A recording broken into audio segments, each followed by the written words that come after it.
Bonjour Anne et Tourneau. Eh bien, écoutez, bonjour Anne d'abord.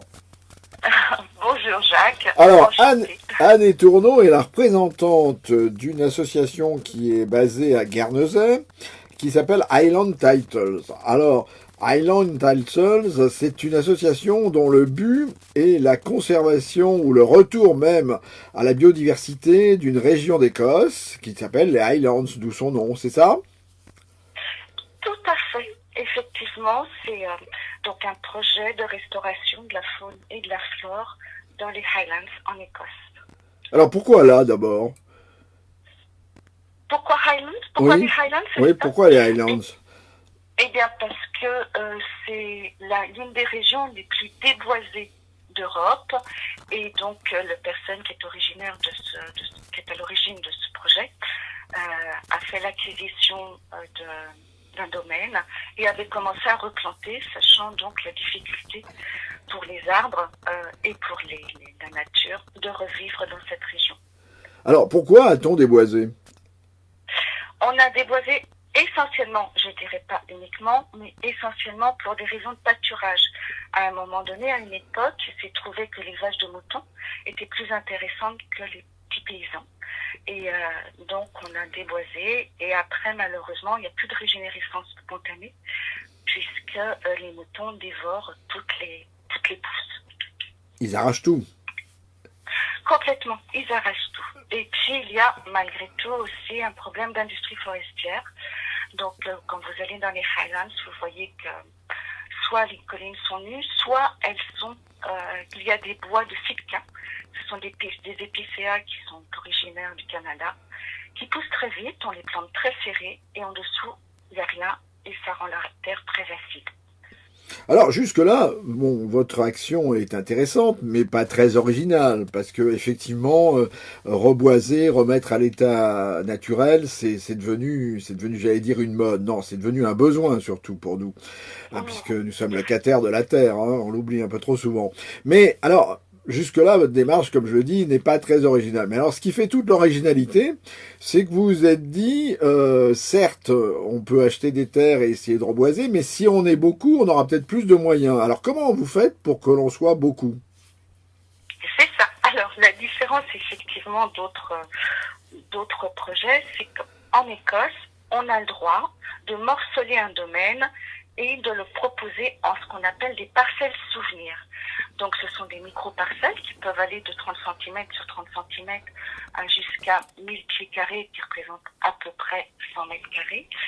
Et donc, ces parcelles souvenirs sont proposées à la vente, ce qui fait que chaque petit propriétaire est acquéreur donc d'une parcelle et peut venir sur place, profiter de sa parcelle, profiter aussi de ce projet. C'est que ça nous a permis donc de récupérer des fonds pour pouvoir drainer également la terre et faire de planter le maximum d'arbres, également de restaurer un étang. Il y a tout un projet qui a 10 ans déjà, hein, et qui devient aussi un lieu éducatif pour les écoles avoisinantes. Alors, vous dites parcelle souvenir. Pourquoi parcelle souvenir? Puisqu'elles ont effectivement un état bien particulier. C'est-à-dire qu'on a la possibilité de morceler un grand domaine en petites parcelles. Après, donc, on propose donc un acte de transfert par rapport à cette parcelle. Par contre, on ne peut pas l'enregistrer au registre foncier. L'État a décidé que c'était trop onéreux pour eux. Donc, c'est toujours le projet, malgré tout, qui est inscrit au registre foncier. Par contre, donc, le projet décerne à chaque personne un document attestant qu'il est le possesseur de cette parcelle, et cette parcelle est bien délimitée, hein, elle est bien nominative. Alors, il est propriétaire d'une parcelle, tout en n'étant pas le gestionnaire, parce que c'est l'association qui va gérer pour qu'il y ait une espèce de cohérence dans la gestion, quand même. Exactement. C'est-à-dire qu'en fait, les personnes qui adhèrent au projet achètent auprès d'une société, et toutes les parts sociales de cette société sont détenues par une association de charité, pour permettre à ce que, pour tout le temps, à jamais, l'objectif de restauration et de préservation de la nature soit en place.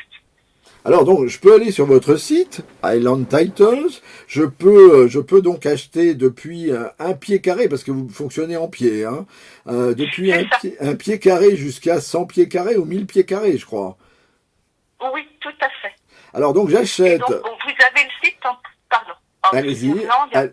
Et l'idéal pour nous francophones, c'est d'aller sur highlandtitles.fr où voilà, on fait notre maximum pour que tout soit en français, y compris le blog, pour pouvoir vous permettre de véritablement vivre votre expérience hein, de propriétaire terrien en Écosse. alors c'est amusant parce que ça fait plus de 10 ans que vous êtes, que vous fonctionnez et vous avez combien de membres? À ce jour, on avoisine les 200 000 membres du monde entier, hein, sachant que c'est un projet qui est très prisé par les Australiens, les Américains. Les Français, non? Oui, oui. Alors, les Français parce qu'on n'est pas loin. Et que donc on y va souvent. On va visiter. Le guide qui se trouve sur Glencoe refuse pour le moment de parler français, mais à mon avis, à force de nous entendre, il va s'y mettre. Mais en tout cas, il nous adore. On est vraiment l'Old Alliance fait qu'on a vraiment un contact très serré avec les Écossais. Et je sais plus ce que je voulais vous dire. Et donc il y avait combien de Français? Vous voulez pas nous dire combien de Français on doit être dans les 15 000 Français. 15 000 Français. Oui, tout à fait. Et alors, il y a une chose amusante, parce qu'il y a une chose amusante quand on va sur votre site, et je dois dire que j'ai même testé parce que je voulais savoir si c'était un peu sérieux, parce que c'est vrai, ça fait un peu décalé comme idée, hein. Mais c'est très sérieux, en tout cas, vous avez suivi vos engagements et j'ai reçu. Et alors, donc, ce que l'on reçoit quand on commande, c'est que on reçoit donc, éventuellement les couleurs, le tartan du territoire, parce qu'on sait que les Écossais ont une couleur pour chaque territoire, ont des kilts, et en même temps, on reçoit, et ça vous avez oublié de le dire, un titre de l'ordre, qui n'est pas un titre d'ailleurs, hein, qui est un certificat. C'est un titre de courtoisie, ce n'est pas un titre de noblesse, on insiste bien hein, là-dessus. En fait, les propriétaires terriens en Écosse, auparavant, avaient pour habitude de se faire appeler laird, L-A-I-R-D, qui se traduit, quand on cherche dans un dictionnaire, en lord et lady dans un dictionnaire, en anglais. Donc, oui, le côté clin d'œil, le fait d'adhérer à ce projet vous permet donc de choisir, de vous faire appeler laird, lord ou lady. Alors, on ne peut pas le mettre sur les cartes d'identité en France, sur les documents officiels. Par contre, certaines banques, effectivement, acceptent de le mentionner sur la carte bancaire. Et alors, c'est un titre et une parcelle qui est transmissible à vos héritiers en plus. Oui, ça fait partie de votre patrimoine, tout à fait. Tout à fait. Et alors, pour expliquer à nos auditeurs, les coûts sont quand même pas très importants. Les surfaces non plus sont pas très importantes parce qu'un pied carré, ça fait pas grand-chose. Mais le pied carré, c'est quoi, autour de 40 € à peu près? Oui, un peu moins de 40 €. Un peu moins de 40 €. C'est aussi le plaisir d'avoir un objectif pour aller voyager, aller visiter les Highlands, qui sont vraiment un endroit fabuleux, ressourçant, et d'adhérer à un projet. C'est aussi une idée de cadeau qui est utile et qui ne s'oublie jamais, finalement.